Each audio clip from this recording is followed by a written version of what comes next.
driving, yaitu bab kalian bermain untuk Liverpool.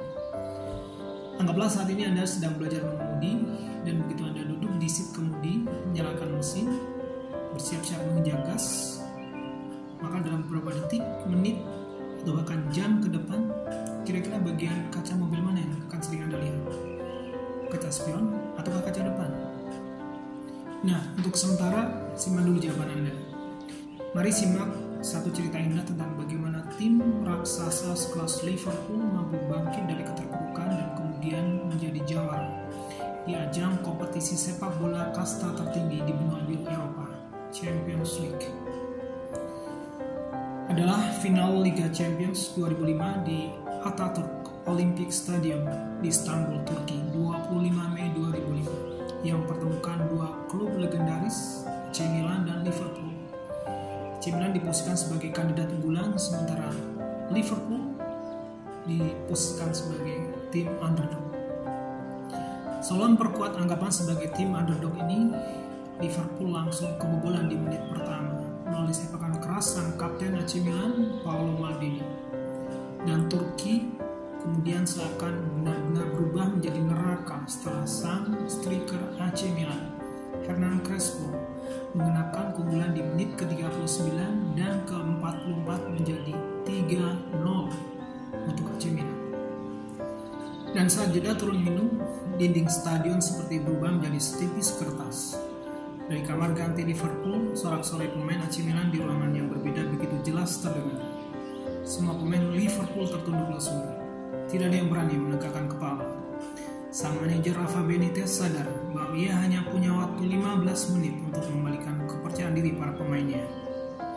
Ia pun menghimpun napas dan berdiri di tengah para pemain dan berkata, "Jangan tundukkan kepala kalian. Kita Liverpool. Kalian bermain untuk Liverpool. Jangan lupakan itu. Kalian harus tetap menegakkan kepala kalian untuk supporter. Kalian harus melakukannya untuk mereka. Kalian tak pantas menyebut kalian pemain Liverpool kalau kepala kalian tertunduk. Dan kalau kita menciptakan beberapa peluang, kita berpeluang bangkit dalam pertandingan ini. Percayalah, kalian mampu melakukannya. Berikan kesempatan buat kalian sendiri untuk keluar sebagai pahlawan." Dan tidak sekedar berkata, sang manajer pun juga melakukan rotasi pemain dan hanya menempatkan 3 pemain belakang. Sementara sang kapten Steven Gerrard didorong agar bergerak lebih ke depan. Liverpool memang harus bangkit sekarang atau tidak sama sekali. Inilah 15 menit yang menentukan. 15 menit yang mengubah segalanya. 9 menit berjalan, di babak kedua Liverpool langsung meledak stadion melalui sang kapten Steven Gerrard. Gerrard memberikan gol inspirasional lewat sundulan kepala menyongsong umpan Joan Arneris.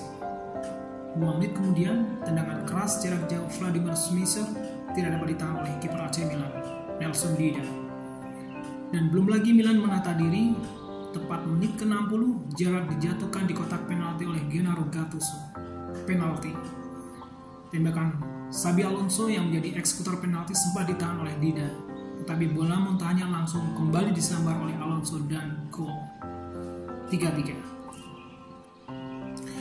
Akhirnya, pertandingan pun harus dilanjutkan dengan adu penalti dan berakhir dengan kemenangan Liverpool 3-2. Sahabat, Liverpool boleh saja kehilangan momen mereka di babak pertama dengan ketinggalan 0-3, tapi yang dilakukan oleh para pemain Liverpool di ruang ganti mereka bukanlah meratapi ketinggalan mereka. Kekalahan di babak pertama ibarat kaca spion mobil yang perlu dilihat untuk sesaat sebagai penyelaras arah bagi cara mereka bermain berikutnya di babak yang kedua. Dan ibarat kaca mobil bagian depan, energi terbesar mereka kemudian diarahkan untuk fokus mempersiapkan diri menjalani babak yang kedua. Liverpool telah mencipta sejarah, dan tidak mengherankan siapapun yang kini memasuki kandang mereka di Anfield Stadium, markas Liverpool. Aura sebagai tim pembunuh ini sangat terasa melalui slogan mereka seperti yang terpampang di pintu masuk lapangan yang bertuliskan "This is Anfield". Kita kembali ke bagian awal tulisan. Saat mengemudi, kita boleh saja memiliki 1, 2, 3, 4 atau bahkan lebih dari 5 kaca spion yang membantu kita untuk melihat arah belakang dari kendaraan yang sedang kita kemudikan. Katakanlah kaca spion kiri, kaca spion luar kanan, kaca spion dalam. Tetapi cermati baik-baik bahwa sebanyak apapun kaca spion yang ada, ukurannya tidak pernah selalu sama, apalagi lebih besar dari kaca depan mobil kita. Ini soal mengajarkan kita untuk melihat masa lalu dari beragam titik yang berbeda, dari berbagai pemahaman yang tidak sama, sehingga diperoleh gambaran masa lalu yang lebih mendalam dan lebih luas, sebagai bekal kita untuk menjalani hidup berikutnya menjadi lebih bermakna. Semoga bermanfaat. See you next.